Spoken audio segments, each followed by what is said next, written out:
The day the world found out was a day no one in Atlanta could forget. It was a warm spring afternoon when the sprawling driveway of the Harrington estate filled with sleek black cars, their tinted windows hiding the faces of 5 of the wealthiest bachelors in the country. They had come dressed in tailored suits, polished shoes gleaming under the sun, ready for what they believed would be the opportunity of a lifetime to win the approval of a powerful CEO, Victoria Harrington, and more importantly, to become a stepfather to her only child, 8-year-old Zoe. But Zoe wasn't just a little girl in a navy dress with tight, beautiful coils that bounced when she walked and caught the sunlight like a crown. She was a child who had lost her father too soon, a child who understood loneliness more deeply than most adults, and a child who had learned to see the truth in people's eyes long before she learned to read. Before we go further, if you believe in kindness, in second chances, and in judging people by their heart rather than their bank account, please take a moment to like, comment, share, and subscribe to Sunny Spot. Your support helps us bring more real, inspiring stories like this to life. From the very start, this wasn't supposed to be Zoe's choice alone. Victoria Harrington had worked her way from nothing to building one of the largest tech empires in the country.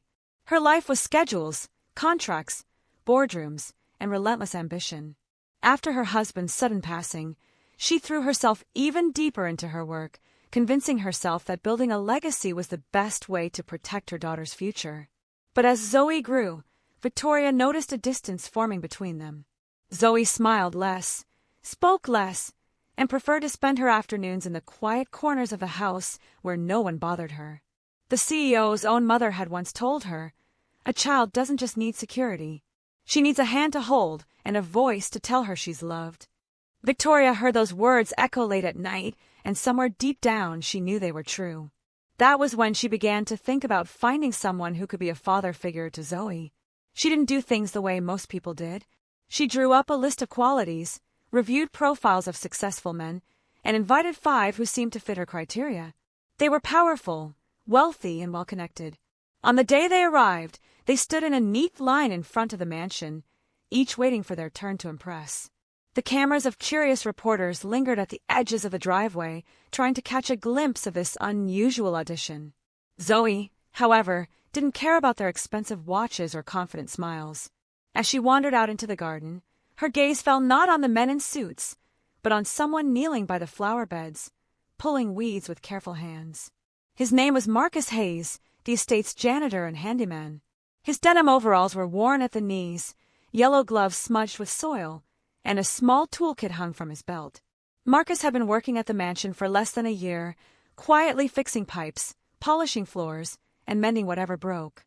But Zoe had noticed him long before that day. The way he always greeted her with a warm smile. The way he fixed her broken doll without her asking. The way he once stayed late to clean up after a storm so she could play outside the next morning. There was something steady about him, something safe, and more than anything, there was kindness in his eyes. When Victoria told Zoe she could choose who would be her new father, Zoe surprised everyone by walking right past the line of wealthy men. Her small navy shoes clicked against the marble steps as she crossed the driveway heading straight toward Marcus. The men in suits shifted awkwardly, unsure if this was part of the process. Victoria frowned, puzzled, as her daughter stopped in front of the janitor, pointed at him with her tiny hand, and said in a voice that rang through the air, "I want him." Gasps rippled through the gathering. The rich suitors exchanged bewildered glances. One even laughed under his breath, assuming it was a child's joke. But Zoe's face was serious. Marcus looked stunned, glancing at Victoria, unsure if he'd heard her right. Victoria stepped forward, her heels clicking sharply against the stone, and asked Zoe why she would choose him. The little girl's answer was simple, but it carried a weight that silenced everyone. "Because he's the only one who talks to me like I matter." The days that followed were filled with whispers and judgment. Victoria's board members cautioned her against such a decision. Friends said it would damage her image, and the media treated it like a scandal. CEO's daughter picks janitor over millionaires became a headline on every news outlet. But Zoe stood firm, and for the first time Victoria truly looked at Marcus. She saw a man who, despite his humble job, carried himself with quiet dignity. She learned that Marcus had been a single father once too, until a tragic accident took his wife and left him to raise a son alone, a son who later succumbed to illness. He had endured loss, hardship, and loneliness, yet never lost his compassion for others. Slowly, Victoria began to see what Zoe saw. She noticed how Marcus listened when people spoke, how he remembered the small details, how he never hesitated to help, even when no one was watching. She saw Zoe's laughter return when he was around, the way her eyes lit up when she told him about her day, the way she leaned on him with the trust only a child can give. And in those moments, Victoria realized that wealth could build a house, but love built a home. Months passed, and the media frenzy died down.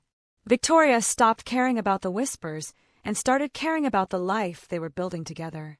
Marcus never tried to replace Zoe's father. Instead, he became her friend, her mentor, and the steady presence she had been missing. And somewhere along the way, Victoria herself found comfort in his quiet strength. The way he reminded her to breathe when her work consumed her. The way he made her feel seen as a woman, not just as a CEO. On a crisp autumn morning, in the very garden where Zoe had first chosen him, Victoria asked Marcus if he would be part of their family for good. He didn't answer with words right away. He simply knelt down, hugged Zoe, and then looked up at Victoria with eyes that said more than any vow ever could. If this story touched your heart, please like, share, and subscribe to Sunny Spot. It's your support that allows us to keep sharing stories of love, resilience, and second chances. Before we end, I have a special request. Please comment below and tell us, have you ever seen someone choose kindness over wealth? Your stories inspire us more than you know.